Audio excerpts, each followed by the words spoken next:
حالا آقا دیگه بحرانا تو نظام ولایت طوری جوشو برده که اصلا جایی واسه مقدم چینی باقی نمونده. یه چند روزی بود که علی گدا هی از کوسه و شیخفری میخورد و دم بر نمی آورد، اما ته خط زد به سیم آخر و سر دایناسور خبرگان که یزدی باشه رو انداخت جلو تا یه حال اساسی از جماعت جام زهری بگیره. رئیس مجلس خبرگان رهبری با قدردانی از تیم مذاکره کننده هسته‌ای تصریح کرد باید مراقب باشیم و تلاش کنیم تا برجام مسیر قانونی خود را طی کنند.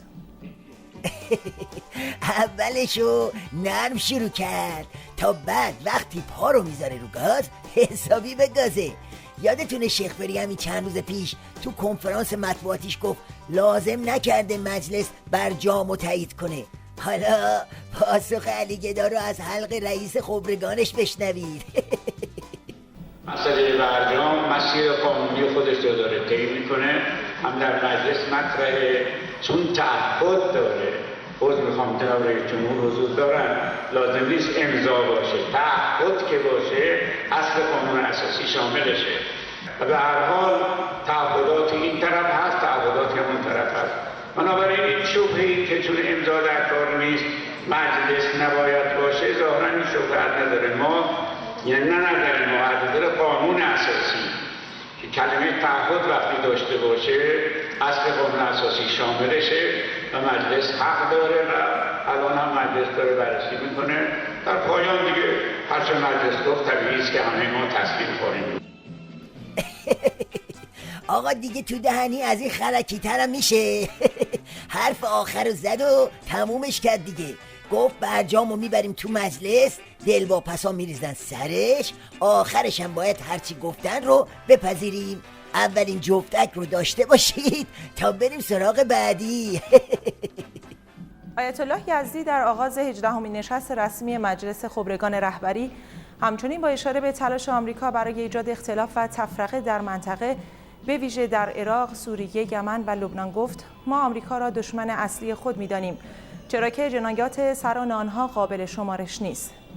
رئیس مجلس خبرگان تاکید کرد با دشمن نمی‌شود به غیر از موضوع هسته‌ای مذاکره کرد و مذاکره هسته‌ای هم ربطی به روابط ندارد و به راحتی نمی‌شود با آمریکا رابطه برقرار کرد. یزدی با همین دو جمله هم جواب کوسه رو داد هم جواب شیخفری رو. میگه الکی ذوق نکنید که سفارت آمریکا باز میکنیم، مکدونالد میزنیم و تعامل میکنیم این حرفا. نه، از این خبرها نیست. اون دومی که عظما به خمره زد از مجبوری بود. از اینجا به بعدش دیگه زهرخوری خبری نیست. حالا سومین مشت رو داشته باشید.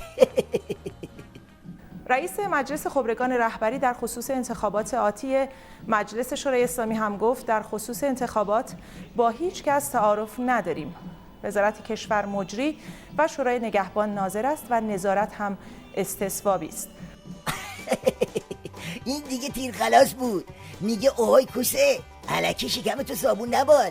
نه مجلس ترشیای خبرگانو بهت میدیم نه مجلس وحوشو. اینا همش قبالش به اسم علی گداست. شورای نگهبانم مثل اختاپوس خیمه زده، حواسش به همه جک و جونورای جام زهری هم هست. حالا ببینیم حرف اکبر کوسه در برابر این توپ بارون عظما چیه. رفسنجانی به ظریف گفت تنش زدایی، خنثی کردن و مقابله با سیاست شوم ایران هراسی، تعامل سازنده با جهان با حفظ عزت، حکمت و اقتدار از جمله خصوصیات و هنر دیپلماسی در دولت 11 است. زکی این که داره باز ساز خودشو میزنه که پس چرا دم و دستگاهشو جمع نمیکنه؟ چرا جا نمیزنه؟ سب کن این رأس مجلس لاریجانیا تو نیویورک چی کار میکنه؟ علی لاریجانی حالا درست 1.5 ماه پس از توافق هسته‌ای در شرایطی در نیویورک به سر میبرد که نکته اصلی سخنرانیش حمایت از توافق هسته‌ای ایران است. رئیس مجلس در ابتدای سخنرانیش گفت نخست لازم می‌دانم از اینکه این کنفرانس با عنوان زیبای دموکراسی در خدمت صلح و توسعه پایدار و ایجاد جهانی که مردم طالب آنند تشکیل یافته تشکر کنم. اینجاست که میرسیم به نکته موشکافانه داستان. آقا جون، درسته که علی گدا تصمیم گرفته هر طور شده نوک کوسه رو قیچی کنه و درز و دورزای نظامش ببنده، اما اصل قضیه اینه که زهر رو خورده و لرزش هم اومده. یعنی این که اجالتا 2-0 از کوسه عقبه. تو همین خبرگانش 1/3 آخوندا طرفدار کوسن. بنابراین قضیه به این سادگی هم نیست. تا اینجای کار معلوم شد که گرگ دعوا تو نظام یه لول دیگه بالا کشیده و از حالا به بعد باید منتظر خبرهای داغ‌تر باشیم. بکش تو نظام خیلی جدیه، خیلی.